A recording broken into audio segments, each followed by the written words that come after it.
On cherche tous la rapidité, surtout avec des plants qui ont une croissance lente de base.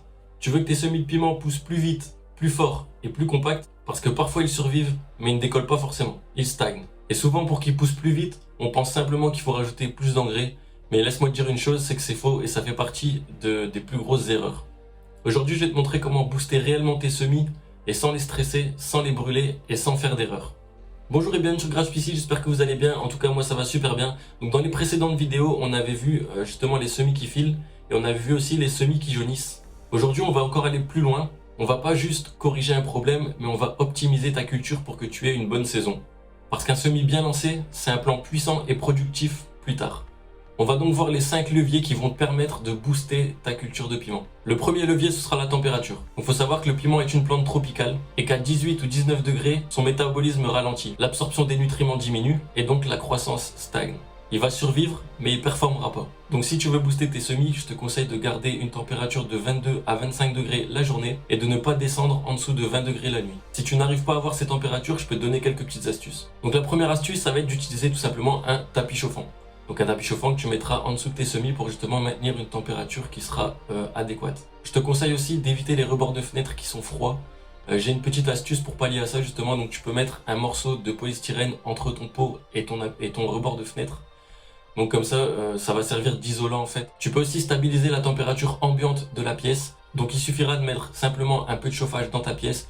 En général, on chauffe tous aux alentours des 22 degrés dans notre maison. Donc je pense que ça ne va pas être difficile d'arriver à ce stade, surtout si tu en as beaucoup. Mettre des tapis chauffants, ça va être très compliqué. Mais même avec une bonne température, beaucoup de semis vont être lents à pousser. Le deuxième levier qui est très important, ce sera l'intensité lumineuse. Donc la lumière, c'est pas simplement appuyer sur un bouton on ou off. D'ailleurs, en parlant de bouton on ou off, je t'invite à cliquer sur le petit bouton s'abonner si ce n'est pas encore fait. Ça t'aidera grandement à réussir ta saison. Donc la lumière, c'est une question d'intensité. Plus la lumière est forte, plus la plante produit de l'énergie. Mais attention, une lumière trop faible donnerait une croissance lente et molle. Par contre, une lumière trop forte donnera directement un stress à la plante et risquerait même les brûlures. Donc pour une LED, la distance moyenne recommandée sera entre 30 et 40 cm au-dessus des plants. Et je te conseille aussi de la mettre au plus haut pour commencer, donc à 40 cm. Et ensuite tu pourras descendre progressivement jusqu'à voir à quel stade tes plantes se plaisent. Si elles sont bien à 40 cm, tu peux laisser à 40 cm. Si tu vois qu'il manque un peu de vigueur et qu'ils partent un peu vers le haut, descends un peu ta lampe. Et si tu vois au contraire qu'ils commencent à brûler, je te conseille de remonter ta lampe. Mais vas-y étape par étape, donc commence par faire 2 ou 3 cm à chaque fois. Mais bon, tu te doutes bien que c'est pas si facile, parce que la lumière seule ne suffit pas pour améliorer la croissance d'une plante. Le troisième levier va déterminer la vitesse. Et c'est ce que tu ne vois pas. C'est tout simplement les racines. Si le substrat est trop compact, trop humide ou pas assez drainant, les racines vont s'étouffer parce qu'elles n'auront pas assez d'oxygène. Et sans racines puissantes, pas de croissance rapide. C'est pour cela que nous utiliserons un substrat léger, dans lequel vous pouvez aussi y ajouter de la perlite, histoire de bien maintenir l'humidité, tout en évitant d'avoir un sol détrempé, et tu peux aussi laisser sécher la terre entre chaque arrosage. Ce qu'il faut savoir, c'est qu'on ne va pas booster la plante pour avoir une croissance rapide. On va booster les racines.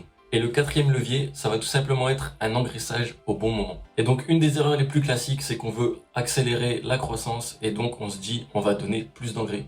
Mais ce qu'il faut savoir, c'est qu'un semis jeune n'a pas besoin d'engrais, et même arrivé aux 3 ou 4 premières feuilles, d'ailleurs c'est là où on va commencer à engraisser, il n'aura pas besoin de beaucoup. Donc moi je vous conseille de diviser les doses recommandées par le fabricant par 4. Donc vous donnez un quart au début. D'ailleurs si vous utilisez aussi comme moi le BioGro de chez BioBiz, vous pouvez commencer avec 1 ml. Donc moi ce que je fais c'est que j'utilise 1 ml de BioGro et 1 ml de Topmax. D'ailleurs si ça vous intéresse, je vous mets le lien en description. Donc pourquoi on va mettre un quart de la dose recommandée ou 1 ml? C'est tout simplement parce que moi je préfère rester prudent. Donc je préfère ne pas surengraisser dès le début au risque de bloquer complètement la plante. Je préfère qu'elle ait un peu moins d'engrais dès le début, mais au moins d'avancer progressivement et sûrement, plutôt que donner directement trop d'engrais et avoir plus de problèmes encore par la suite. Et il y a un dernier levier que peu de gens utilisent, c'est le mouvement d'air. Donc une légère circulation d'air va tout changer. Et ce qu'on peut se poser comme question, c'est pourquoi? C'est tout simplement parce que la plante va renforcer ses tiges dû au vent qu'elle va recevoir. Elle transpirera mieux, donc une plante qui transpire mieux aura besoin d'absorber plus d'eau. Et qui dit une plante qui absorbe plus d'eau absorbera plus de nutriments. Mais attention, plus de nutriments tout en gardant des doses légères. Récapitulons. Donc si tu veux booster efficacement, il y a 5 leviers.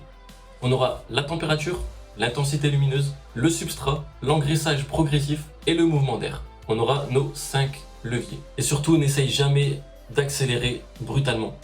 Comme je te le disais, il faut y aller de manière progressive.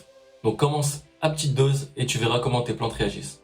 Et donc en conclusion, booster un semis, ce n'est pas le forcer, c'est tout simplement enlever des freins pour pouvoir arriver à notre objectif. Parce que quand tout est équilibré, la croissance est naturelle et on aura des plantes vigoureuses. Dans la prochaine vidéo, je vais te montrer quand et comment faire le premier rempotage pour justement continuer à rester sur cette accélération de croissance sans avoir de problème ou de bloquer ta plante.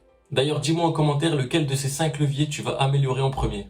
Je suis impatient de vous lire et moi je vous dis à la prochaine, c'était Graspici. Ciao les gars.